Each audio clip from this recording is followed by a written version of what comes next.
From translation, ISV International Standard Version. This 39th day of the year.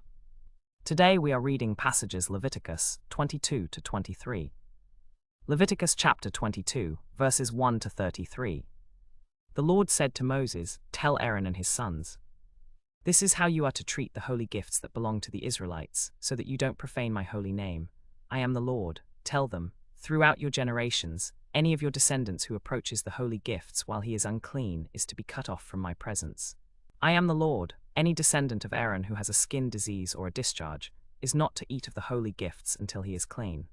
Anyone who touches anything made unclean by a corpse, or anyone who has an emission of semen, or anyone who touches any kind of swarming creature that makes him unclean, or any person who makes him unclean in any way, anyone who touches such an unclean thing must wash his clothes, bathe himself in water, and be unclean until evening.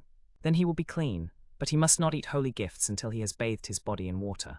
After that he may eat them, because they are his food. This is to prevent him from dying because he has eaten holy gifts while he is unclean. No outsider is to eat a holy gift. A resident alien or a hired worker of a priest is not to eat holy gifts. But if a priest buys a slave with his own money, that one may eat holy gifts, and those born in his house may eat his food. If a priest's daughter marries an outsider, she may no longer eat of the holy contributions. But if a priest's daughter becomes a widow or is divorced and has no children, and returns to her father's house like her youth, she may eat her father's food. But no outsider may eat it. If anyone eats a holy gift unintentionally, he must add a fifth of its value to it and give the holy gift to the priest. They must not profane the holy gifts that the Israelites are presenting to the Lord. Otherwise they will bear the penalty for their guilt and be cut off from my presence. I am the Lord who makes them holy. The Lord said to Moses, "Tell Aaron his sons and all the Israelites. Anyone from the house of Israel or from the aliens in Israel who presents their offering, whether it's any of their votive or freewill offerings that they present to the Lord as a burnt offering, to be acceptable on your behalf, it must be a male without defect from the cattle, sheep, or goats. You must not offer anything that has a defect, because it will not be acceptable for you. When anyone presents a peace offering to the Lord to fulfill a vow, or as a freewill offering from the cattle or sheep, it must be without defect to be acceptable. It must not have any defect. You must not present to the Lord blind animals, or animals that are maimed, or those that have a running sore, or festering sores, or scabs. You must not make an offering of them on the altar to the Lord as a gift by fire. A bull or a lamb that has a broken leg, or a torn ear you may present as a freewill offering, but for a votive offering it is not acceptable. You must not offer anything to the Lord that has its testicles bruised, crushed, cut off, or castrated. You must not do this in your land. You must not offer from the hand of a foreigner the bread of your God, because their corruption is in them. A defect is in them, they will not be acceptable for you. The Lord said to Moses, when an ox, a sheep, or a goat is born, it is to remain with its mother for 7 days, but on the 8th day you may offer it as a gift by fire to the Lord. Whether it's a cow or a ewe, do not slaughter it and its young on the same day. When you offer a thanksgiving sacrifice to the Lord, you must offer it in such a way that it will be accepted. It must be eaten on the same day. You are not to leave any of it until morning. I am the Lord. You must keep my commandments and do them. I am the Lord. You must not profane my holy name, but I will be treated as holy by the Israelites. I am the Lord who makes them holy, who brought them out of the land of Egypt to be their God. I am the Lord. Leviticus chapter 23, verses 1 to 44. The Lord spoke to Moses, saying, "Speak to the Israelites and tell them, these are the appointed times of the Lord that you are to proclaim as holy assemblies. These are my appointed times. For 6 days' work is to be done, but the 7th day is a Sabbath of complete rest, a holy assembly. You are not to do any work. It is a Sabbath to the Lord in all your dwellings. These are the Lord's appointed times, the holy assemblies that you are to proclaim at their appointed time. In the 1st month, on the 14th day of the month at twilight, is the Lord's Passover. Then on the 15th day of the same month is the feast of unleavened bread to the Lord. For 7 days you must eat unleavened bread. On the 1st day you are to hold a sacred assembly and do no regular work. But for 7 days you are to present an offering made by fire to the Lord. On the 7th day there is to be a sacred assembly. You must do no regular work. The Lord said to Moses, "Speak to the Israelites and tell them, when you enter the land that I am giving you and you reap its harvest, you are to bring the sheaf of the firstfruits of your harvest to the priest. He is to wave the sheaf before the Lord to be accepted for you. On the day after the Sabbath, the priest is to wave it.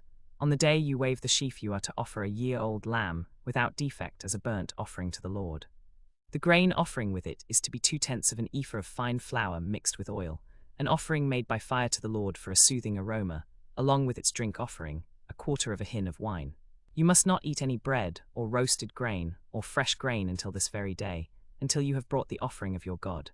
This is a permanent statute for your generations throughout all your dwellings. Then you are to count 7 full weeks from the day after the Sabbath, from the day that you brought the sheaf of the wave offering. You are to count 50 days until the day after the 7th Sabbath. Then you are to present a new grain offering to the Lord. From wherever you live, you are to bring 2 loaves of bread to present as a wave offering. They are to be made of 2/10 of an ephah of fine flour. They are to be baked with yeast as firstfruits to the Lord. Along with the bread, you are to present 7 unblemished lambs a year old, 1 young bull, and 2 rams as a burnt offering to the Lord, along with their grain offering and drink offerings, an offering made by fire for a soothing aroma to the Lord.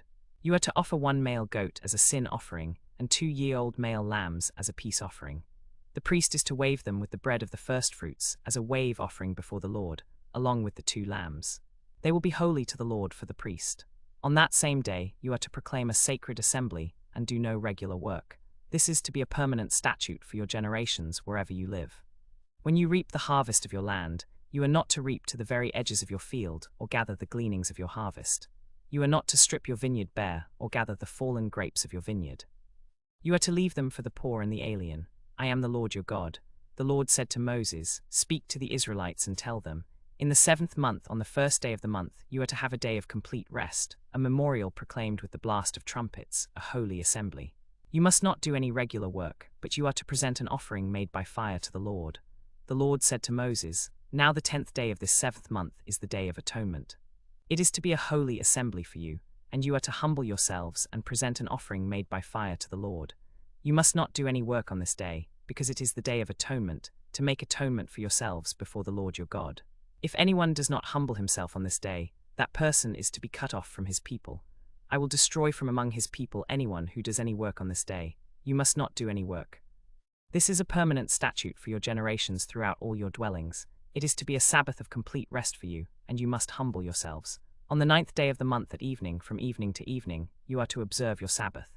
The Lord said to Moses, "Speak to the Israelites and tell them, in the 15th day of this 7th month is the Feast of Booths to the Lord for 7 days. On the 1st day there is to be a sacred assembly. You must not do any regular work. For 7 days you are to present an offering made by fire to the Lord. On the 8th day there is to be a sacred assembly for you, and you must present an offering made by fire to the Lord. It is a solemn assembly. You must not do any regular work. These are the appointed times of the Lord that you are to proclaim as holy assemblies to present to the Lord offerings made by fire, burnt offerings, grain offerings, sacrifices, and drink offerings, each on its appropriate day, besides the Sabbaths of the Lord your gifts, all your votive or freewill offerings that you present to the Lord. On the 15th day of the 7th month, when you have gathered in the produce of the land, you are to celebrate the feast of the Lord for 7 days. The 1st day is a day of complete rest, and the 8th day is a day of complete rest. On the 1st day you are to take the product of majestic trees, palm branches, boughs of leafy trees, and willows of the brook, and rejoice before the Lord your God for 7 days. You are to celebrate it as a feast to the Lord for 7 days in the year. This is a permanent statute for your generations. You are to celebrate it in the 7th month. You are to live in booths for 7 days. All the native-born Israelites are to live in booths, so that your descendants may know that I made the Israelites live in booths when I brought them out of the land of Egypt. I am the Lord your God." So Moses declared to the Israelites the appointed times of the Lord.